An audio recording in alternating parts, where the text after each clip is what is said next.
Hi everyone, welcome to Manabadi. This is Sunil. ఈ video సెషన్లో మనం ఇంటర్మీడియట్ సంబంధించి exam point of view questions అందించబోతున్నాం. సో చాయిస్ పక్కన పెట్టి మీరు రాసే విధంగా మేము exam point of view questions మీకు అందించబోతున్నాం. ఫర్ ఎగ్జాంపుల్ 3 క్వశ్చన్స్ ఇచ్చి 2 రాయమంటారు కదా, ఆ రాసే 2 మీకు అందుబాటులో ఉండే విధంగా exam point of view questions prepare చేసి అయితే మేము అందిస్తున్నాం. అండ్ ఉట్టి క్వశ్చన్సే కాదు, నెక్స్ట్ మన ఛానల్ నుంచి ఎక్స్ప్లెనేషన్స్ కూడా అందించబోతున్నాం. కాబట్టి ఖచ్చితంగా ఛానల్ సబ్స్క్రైబ్ చేసుకోండి.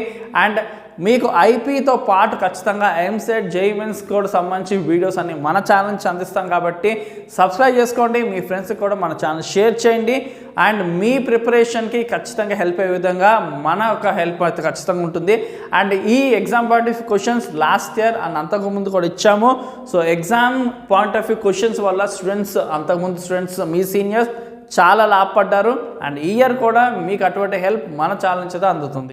ఎకనామిక్స్ సెకండ్ ఇయర్ సంబంధించి లాంగ్స్ అండ్ షార్ట్స్ అనేది మనం ఆర్డర్గా చూసుకుంటూ వెళ్దాం. సో ఫస్ట్ లాంగ్ వచ్చి analyse critically the characteristics of developing economies with special reference to India. So developing economies యొక్క క్యారెక్టరిస్టిక్స్ రాయండి. ముఖ్యంగా ఇండియన్ రిఫరెన్స్తో మీరైతే రాయాల్సి ఉంటుంది. సో చాలా సింపుల్ లాంగ్ అని చెప్పొచ్చు. సైడింగ్స్ అన్నీ మెన్షన్ చేయండి ఖచ్చితంగా, like poverty and population explosion సంబంధించి, అండ్ అలాగే lack of infrastructure, income disparities, ఇంకా డిపెండెన్స్ ఆన్ అగ్రికల్చర్, ఇలాగున్న అన్ని సైడ్ హెడ్డింగ్స్ మీరు మెన్షన్ చేయండి. అండ్ అందులో మీకు వీలున్నంత వరకు ఒక్కొక్క దానికి 3 పాయింట్స్ రాయండి. పర్టికులర్గా మినిమం ఒక 8 అయితే ఖచ్చితంగా రాయండి మీకు ఫుల్ మార్క్స్ రావాలంటే. సైడ్ హెడ్డింగ్స్ మాత్రం అన్నీ మెన్షన్ చేయండి. ఒక్కొక్క దానికి వచ్చి 3 పాయింట్స్ అయితే రాయండి. సో అన్నీ రాయలేము అనుకున్న వాళ్ళు మినిమం 8 to 10 అయితే ఖచ్చితంగా మెన్షన్ చేయండి. Next, explain remedial measures for poverty in India. So ఇండియాలో ఉన్న ఈ పావర్టీని తగ్గించడానికి కావాల్సిన సొల్యూషన్స్ ఏంటి, ఆ మెజర్స్ ఏమేమి తీసుకోవాలి. సో చాలా ఇంపార్టెంట్ టాపిక్ ఇది. మీకు నెక్స్ట్ ఎకడమిక్స్లో అంటే లైక్ డిగ్రీలో, పీజీలో కూడా వచ్చే టాపిక్ ఇది యాక్చువల్గా. నెక్స్ట్ చూసుకుంటే డిస్క్రైబ్ ద కాసెస్ ఫర్ లో ప్రొడక్టివిటీ ఇన్ అగ్రికల్చర్. వ్యవసాయంలో ఎందుకు మనకు అంత ప్రొడక్టివిటీ ఉండట్లేదు మన దేశానికి సంబంధించి, సో దానికి రీజన్స్ ఏంటి. So lack of infrastructure and వాళ్ళకి కరెక్ట్గా మార్కెటింగ్ ప్రైస్ ఉండకపోవడం లాగా మెనీ ఉన్నాయి. సో జనరల్ కాబట్టి సైడింగ్స్లో మాత్రం చాలా నీట్గా మెన్షన్ చేయండి. అండ్ లోపల చదివి రాయండి. ఆ టాపిక్ని అర్థం చేసుకుని కూడా రాసుకోవచ్చు, అలా కూడా ఏం ప్రాబ్లం లేదు. చాలామంది ఓన్గా రాయొచ్చేస్తారంటున్నారు, కానీ రాయండి. కానీ ఎకనామిక్స్ యొక్క పర్టికులర్ వర్డ్స్ని వాడుతూ మీరు రాస్తే మార్క్స్ వస్తాయి. అలా కాకుండా జనరల్ ఇంగ్లీష్లో రాస్తే మాత్రం మార్క్స్ రావు. Okay, clear. Next, what are the measures to control population explosion. ఈ పెరిగిపోతున్న ఈ జనాభాని ఎలా కంట్రోల్ చేయాలి, ఏమేమి స్టెప్స్ తీసుకోవాలి అన్నది. Okay. Next, critically examine the industrial policy resolution 1991. ఈ ఇండస్ట్రియల్ పాలసీ రెజల్యూషన్ 1991 అయిన మోహన్ రాయ్ పాలసీ అని కూడా అంటారు. ఈ పాలసీకి సంబంధించి ఏంటి క్లియర్గా, అంటే అప్పుడు తీసుకున్న ఏంటి ఆబ్జెక్టివ్స్ ఏంటి, తీసుకోవాల్సిన సిచ్యువేషన్స్ ఏవి, అది మీరు ఎక్స్ప్లెయిన్ చేయాల్సి ఉంటుంది.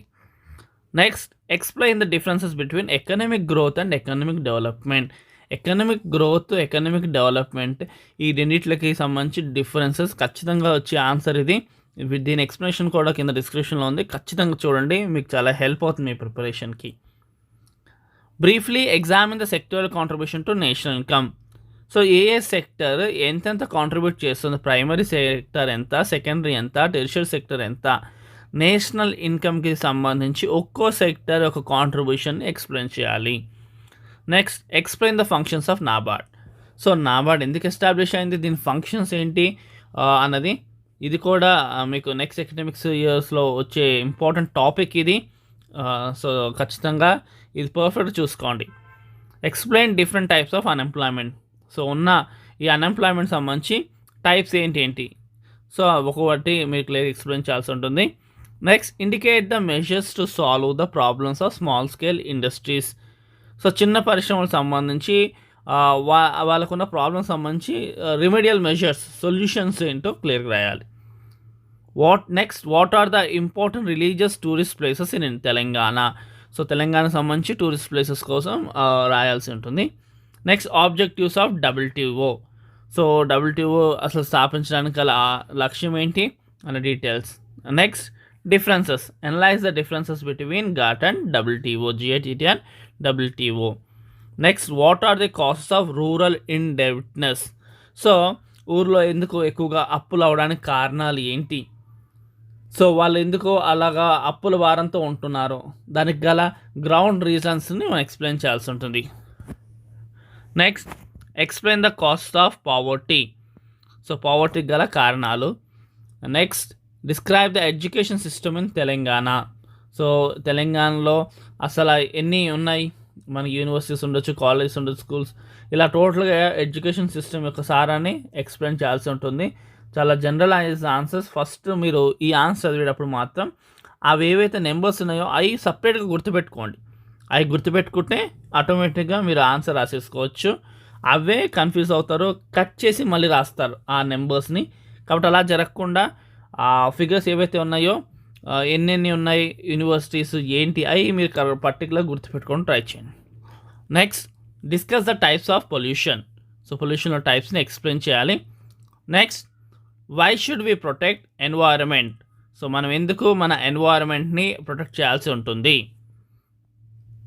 Next, assess the role of international trade in India. So ఇండియాలో ఉన్న ఇంటర్నేషనల్ ట్రేడ్కి సంబంధించి డీటెయిల్స్ రాయండి. Explain the shortcomings of agriculture pricing policy. ఒక జనరల్ ఆన్సర్ ఇదే, క్లియర్గా చూసుకోండి. Next, discuss the tank irrigation system in Telangana. తెలంగాణలోని ఇరిగేషన్ సిస్టమ్ని ఒక 8 to 10, 12 పాయింట్స్ రాసిన సరిపోద్ది. అంటే మీరు బుక్లో 8 to 12 పాయింట్స్ చదువుకోండి, అది ఇంకా మీరు రాసేటప్పుడు ఇంకొంచెం పెద్దగా అక్కడ వస్తుంది. Next, explain the importance of tertiary sector. Tertiary sector యొక్క ఇంపార్టెన్స్ని రాయండి. And next, what are the objectives of LIC. So next, discuss the importance of mission Kakatiya.